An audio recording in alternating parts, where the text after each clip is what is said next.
This episode is brought to you by DistroKid. When you think about businesses that are selling through the roof, like Aloe or Allbirds, sure, you think about a great product, a cool brand, and great marketing. But an often overlooked secret is actually the businesses behind the business, making selling, and for shoppers, buying, simple. For millions of businesses, that business is Shopify. Nobody does online business better than Shopify. It's home of Shop Pay, the #1 checkout in the world. You can use it to boost conversions up to 50%, meaning way less carts going abandoned and way more sales going through to checkout. Sign up for your $1 per month trial period at shopify.com/income, all lowercase. Go to shopify.com/income to upgrade your selling today. That's shopify.com/income. Hey everyone, Chris DeMakes here, and I've got some exciting news. Chris DeMakes a Podcast is now on Patreon. Your support is what keeps this show going, allowing us to bring you deep dives into amazing songs from incredible artists every week. When you join our Patreon at chrisdemakes.com, you'll get instant access to hundreds of episodes of The After Party, our weekly bonus show where producer Chris Fafalius and I talk music history, trivia, tour stories, classic albums, and whatever else comes to mind. Plus, you'll get early ad-free episodes of Chris DeMakes a Podcast, unedited video versions of each episode, and, of course, a brand new episode of The After Party every single week. If our show brings you a little joy, help us keep it going strong for just a couple bucks a month at chrisdemakes.com. Not ready to commit? No problem. You can sign up for a free membership while you decide. Thanks so much, everyone, and I hope to see you all at the After Party.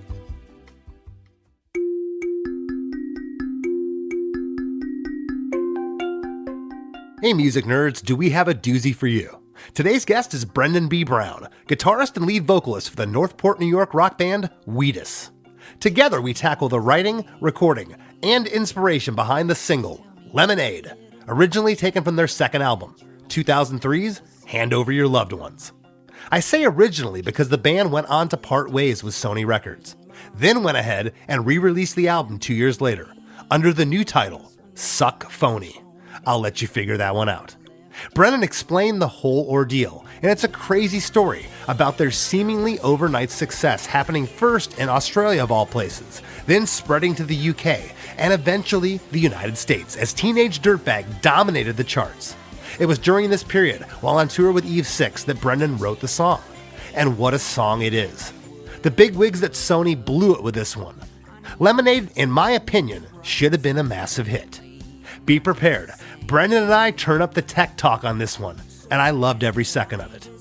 And Brendan shares a humorous story about Max from Eve 6, who stopped playing his Sega Tennis video game to interject his thoughts into Lemonade. Good stuff. So sit back and pour yourself an ice-cold glass of lemonade.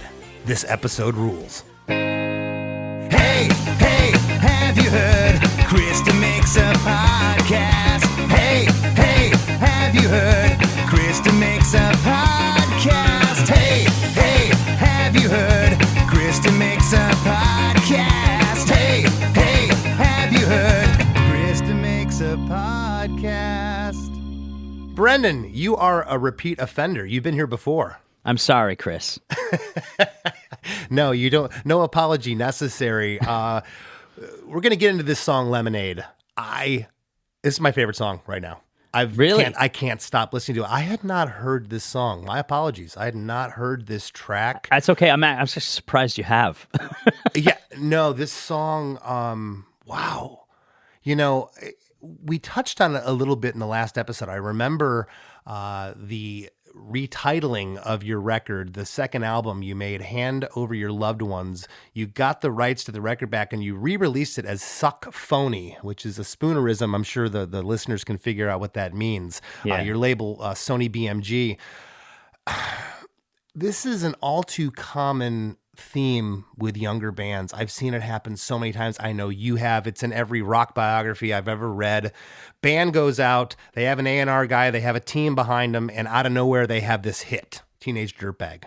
Right. And they don't necessarily know what they have on their hands. Just a bunch of people pushing pencils and looking at numbers every week. And they got this songwriter such as yourself that writes these just incredible pop gems, and you've given them another gem here with this song, Lemonade, and the whole thing implodes.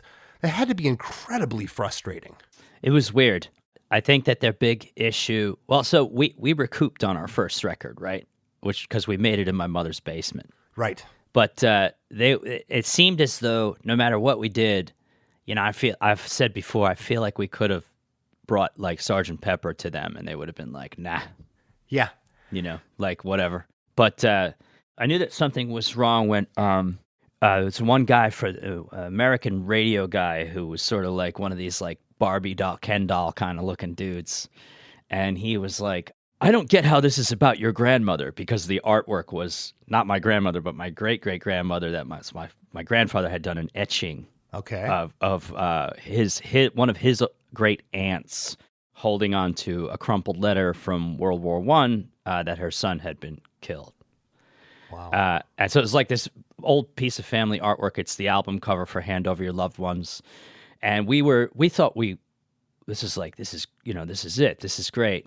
And the idea behind the second record was pop candy that's poisonous, right? Like poison Halloween candy. Like you don't, it looks great. But when you get it inside you, it opens up some kind of like deep, dark thing you don't want to talk about. And so they just didn't, they just hated it. They were like, no, we don't understand this, and no, and there's no teenage dirtbag, and all this. And so there became, after I suggested Lemonade and they passed on that as a single, we started going through the list of other songs, and our A&R guy, to his credit, went in and tried to get people excited about this one, and then this one, and then this one. And there's like the side A of that record is designed like that. It's like I didn't want to let them down. I wanted to like make 5 songs that could be radio. So Anyway is kind of in that wheelhouse, and Freak On is kind of in there,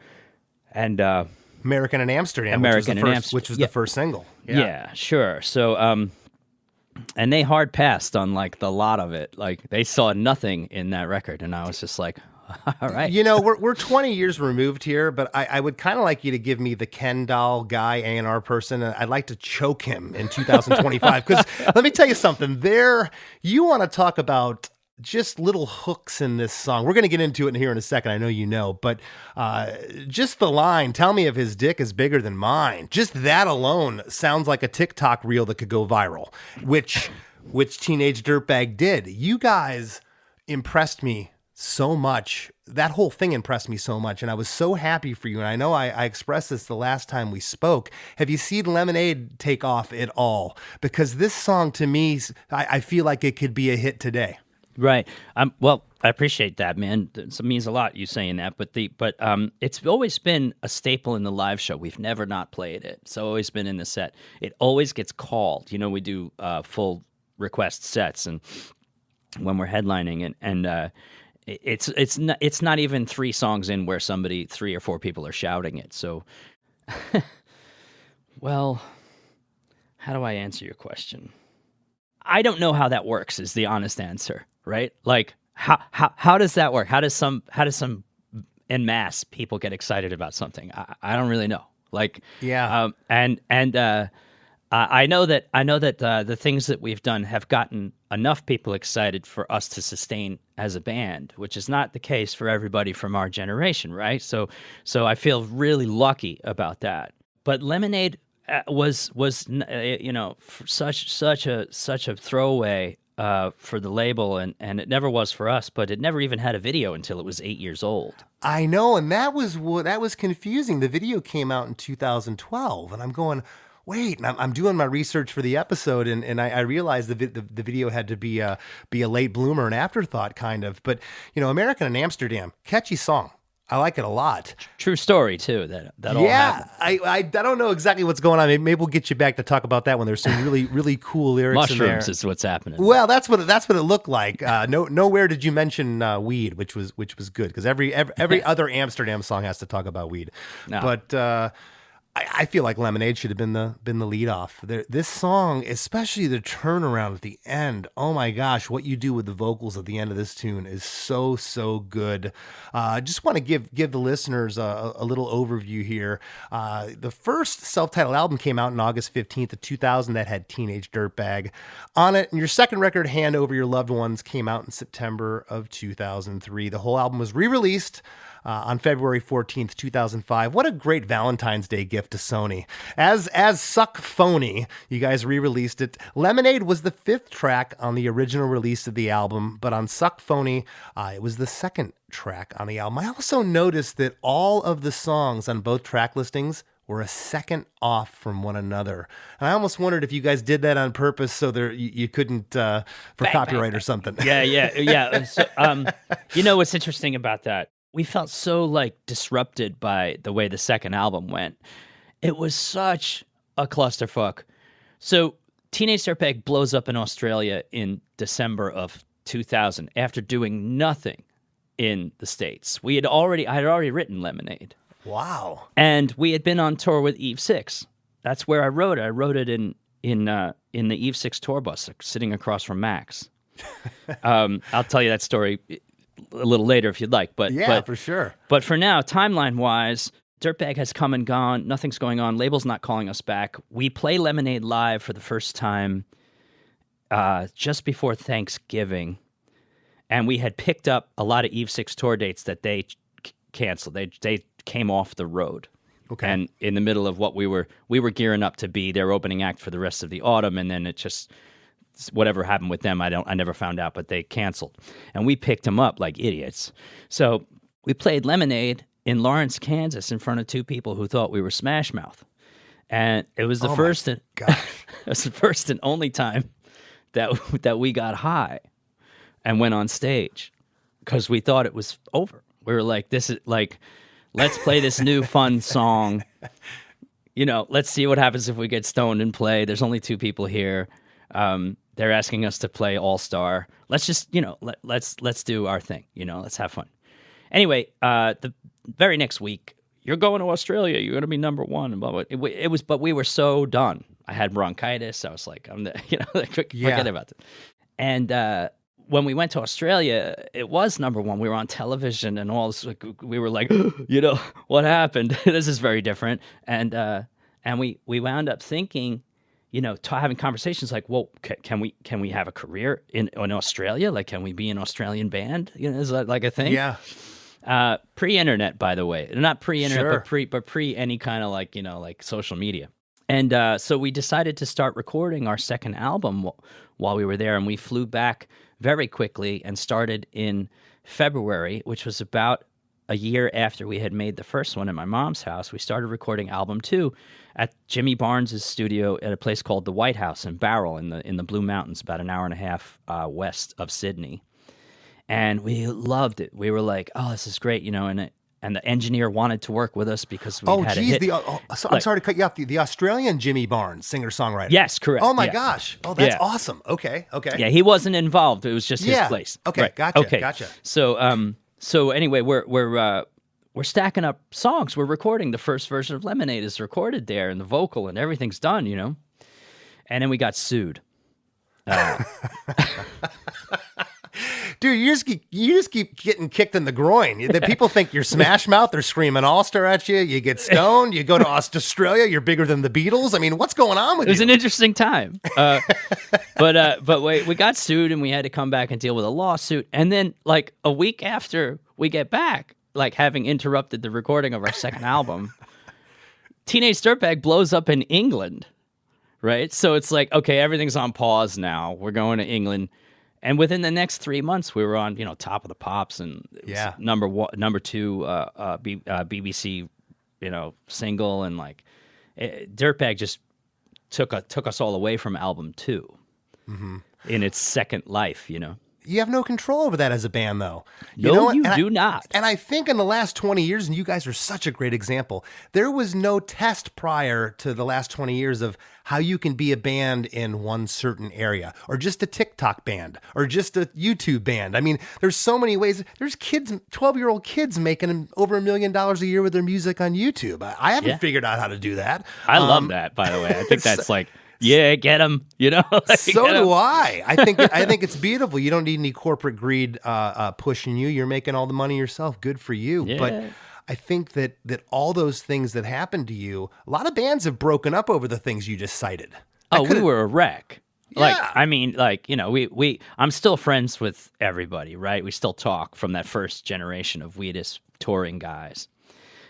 In some ways, we're closer than anybody else could possibly be because it's a cauldron of disaster and like hatred and regret. But we eventually through that we began helping each other, and that is to say, like, we really closed ranks, and we started thinking maybe people at this label don't know what they're talking about. Mm-hmm. Because Dirtbag had been dismissed by them. That was over. And can I tell you something? I probably would have dismissed Dirtbag if I was an A&R guy. Yeah, it's a weird single. It's odd. It's so crazy. But at the same time, it just goes to show you that none of us, even back then, they didn't call it going viral then, but you don't know what's going to explode. Sometimes you just have no idea. How many songs have you heard or I've heard that are the greatest thing in the world that no one's ever heard? Yeah, Bohemian Rhapsody is like, what?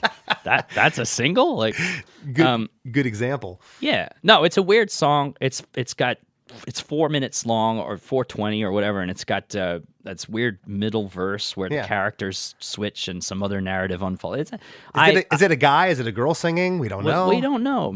Do we need to know? Maybe it's neither. Yeah, maybe it's neither. Maybe it's something else. Well, you guys released the albums Too Soon Monsoon in 2005, Pop Songs and Death in 2012, and the Valentine LP in 2013. And Chris Fafalius, my trusted co-host and producer confidant, his band Punchline is going to be doing some shows with you guys from March 20th to the 24th and again in May. I guess you guys are leaving on the 15th of March. You're going to start before Punchline meets up, and the Punchline shows with you are in Cambridge at Sonia, the Wonder Bar in Asbury Park. You guys are playing at the Ardmore Music Hall in Philadelphia, DC9 in Washington, D.C., the Sherman Theater in Stroudsburg, and Thunderbird Music Hall in Pittsburgh. So make sure you go out and check out my friends in Punchline and Wheatus. It's going to be a good time. Who else is with you?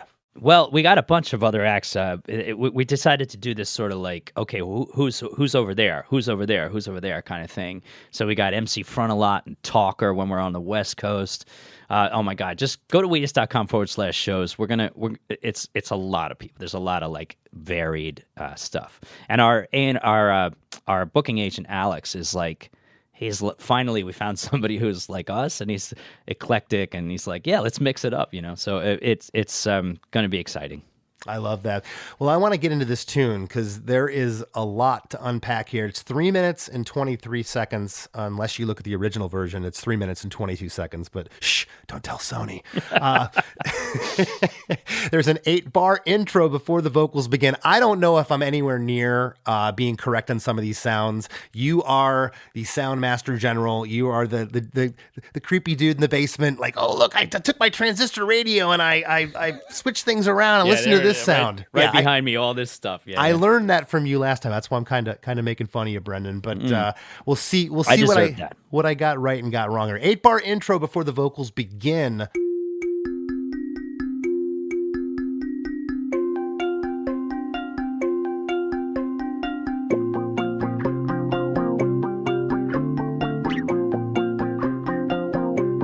Just tell me his name. First 2 bars sound like a marimba swirling back and forth left to right. On bar 3, it sounds like steel drums or timbales come in, panned off left. And on bar 5, an acoustic guitar, I believe, ran through an amp because I can hear the finger noise on it. So you've got 2 right. The third one is incorrect. It is an acoustic guitar, but it's not through an amp. I was completely DI by that time. And what you're hearing, that sort of talky auto wah, is an Ibanez Sound Tank auto wah. And what I did was I chained 2 of them together at different different sensitivities. You're such a weirdo. I love it. So sensitivity. Yeah. So when you play it like it's a Cars song, it has this whack, whack, whack, whack, whack, whack, whack, whack, whack, whack, and it I was intending for it to sound. There was a kid when I was in grammar school who called me Duckhead in a very derogatory kind of sense. Okay. And I remember his mockery and the sort of quack, quack, quack, quack, quack, quack, quack, quack, like that kind of thing. And I thought, I want to feel like that's how I'm walking, right? I want to feel like I'm walking down the street having this conversation, and this is the physicality of it. It's this duck, this pathetic duck. I am smiling ear to ear. I know you can see me, because this is just I don't know if I've ever maybe I have said to myself that kid that used to pick on me in 7th grade, I want to take this pedal and mess with it so I can get the warbly feeling of how he made me feel in between. He was onto something. In between algebra and geometry or whatever. Yeah. That guy was a genius. I don't even know where to pick up from here. So I was 2 for 3 at least on the top. Yes, yeah, you're correct. Okay, The marimba was a tiny little round bowl, Japanese thumb piano or marimba, and then it was a student model steel drum that we sampled and looped while we were in Australia on Pro Tools, and we began stacking this loop. Did the stackings of the loops come first, or had you written the skeleton of the song prior? Skeleton was all written, so everything was okay. written, and then the production side of it was to build it around this sort of pathetic, drippy loop sound. Just tell me his name. Just tell me you didn't get laid in our bedroom, and was it the same? Just tell me if his dick is bigger than mine. Do you remember the way it was when I was home before I left you all alone? Now if any guy out there listening says this doesn't hit them super hard in the throat, they're lying, because we've all probably asked one of these questions. And here's the lyric. Just tell me his name. Just tell me you didn't get laid in our bedroom. And was it the same? Just tell me if his dick is bigger than mine. Do you remember the way it was when I was home before I left you all alone? That's brutal, dude. Just tell me if his dick's bigger than mine. You're laying there at night, your head's swirling. It's a Friday. You know she's out. You know she's out with him. Your first thoughts are always the most pure. Yeah. So like I does he treat her nice? Well, yeah, it's all of that. There's a bit of so being in a relationship. When I left for tour, I was engaged to be married, and when I got back, I wasn't. And we're still friends too, by the way. Okay. She and I. But there was it was the first adult experience for me of exploring like an open relationship, or even just forgiveness and not being jealous. Like just saying, hang on a minute. I don't like jealousy. I don't like the way it feels. I don't care what happened as much as I don't like jealousy. Right. Right. Okay. Is there something else to feel other than this insecurity and this jealousy? And the song sort of explores the segue into more sort of forward-looking, zoomed-out thoughts when you're in that horrible moment of like, somebody was honest with you and told you that they were untrue or whatever you want to call it, and you're kind of like, it's very hard to control your emotions, right? It's like you're just kind of like a free radical suddenly, like bouncing around in your own sadness. Yeah, it's a pretty debilitating place to be. The couple times it's happened to me in my life, that heartache, that loss, it's hard because you go to your friends, you go to your bandmates, you spill your guts, and they'll give you advice, but you don't listen to them. Nothing gets through. Yeah. Like, an asteroid could hit the Earth and you'd be like, I still suck, Yeah, and I think that's why that love or heartbreak, I should say, is such a universal theme in music, right? It's been there since the beginning of time. It's it resonates because everybody's gone through it. At the end of verse 1, we get a drum build-up, and then we get into the chorus here, chorus 1. Now I'm 80 on the porch drinking lemonade with you, and that is all that I can think about when you tell me that you cheated. 80 on the porch drinking lemonade with you, and that is all that I can think about when you tell me that you cheated on me. I knew that you would. Getting into this chorus is odd because I'm trying to count the verses and I get into the chorus. It feels like it speeds up, but then when I count the verse or the chorus by itself, it sounds like it's the same. What's going on here? Okay, so this is where we can come back to Max from Eve 6. He gets blamed for a lot of things, by the way. He brought it on himself by being witty. I'm sitting across from. It's a Sunday afternoon. There's no tour date. We have a day off in a parking lot somewhere. I'm on his tour bus, and we're sitting across from one another, and he's playing Sega Dreamcast tennis, which for some reason that during that time those guys really were into. Okay. And I am working out the song across from him, and I'm kind of singing it in this really hushed falsetto because I don't want to disrupt his. And I get to the chorus and I start working on the chorus and stuff. And he's like distracted suddenly and he's just looking at me and he's like, finally he gets like kind of pissed and he throws the controller down on the couch and he goes, "You're making this too complicated. It's you're never going to know how to sing and play this at the same time. Why are you doing this to you? What if you have to do it on TV?" And he's like, suddenly he's there. And I was like, "I didn't know you were paying attention." And I was like, "Well, you're a punk rock guy, right? SoCal, punk, Minor Threat, whatnot. Keep it simple." And he's like, "Yeah, man, that's it." I was like, "Well, I'm a prog rock guy from New York City. And, I'm gonna fucking do this. Like, I'm gonna figure out how to thread this needle." Yeah, and we sing overthink everything. Yeah, exactly. Yeah. So he looks at me, he goes, and he just starts playing again. You know what else I'm marveling about is, in real tennis matches, they'll be like, "Quiet, 40 love." Yeah. Did you have to be quiet in the bus? Why did you have to be quiet? Because they were playing tennis on Sega. It was a Sunday, it was like a Sunday afternoon, and like, it was just like, I felt intruded. I felt like I was intruding anyway. He had said, "You want to come over and, hang out?" And I was like, "Yeah, sure." And I wrote the song there. Okay, so let's back up. How does this exactly get into the time being messed up here? How did Max come into play with that? You wanted it to be weird, right? No, I was working on this. Where is the one? Okay. Like, can't find the one, right? Because it's a metaphor, right? You can't find the one. The one, like, you just cannot, right? So the band make fun of me for this a lot, but a lot of what I do is on that push on the end of one. It's like it's not quite on the beat. It's a little bit polyrhythmic, right? Right. It's polyrhythmic in a safe kind of, like, it can still be a single, like, and it still grooves, but you might not know exactly what you're listening to, and that's fine. That's the kind of stuff I love. That kind of stuff. It is the weirdest hiccup, and once you get past the hiccup, then you can get the time of the chorus, and now you're back on the horse again. It's so freaking cool, man, what you did with this. I'm envious of it because I know that if I tried something like this, it would just sound wrong. Yeah, there's you guys with your horns though. There's a lot of that in horn music. Horn music is polyrhythmic all the time, right? Very true, because we have had heated arguments of, it sounds weird where you're coming in. Yeah, but that's where it needs to come in. Okay. Yeah. So now what you need to do is you need to have your drummer and your bass player do what the horn wants and vice versa, right? Then you'll do it. Then it'll work.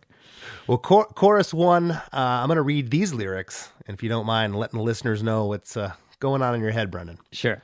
"I want to be 80 on the porch drinking lemonade with you, and that is all that I can think about when you tell me that you're cheating.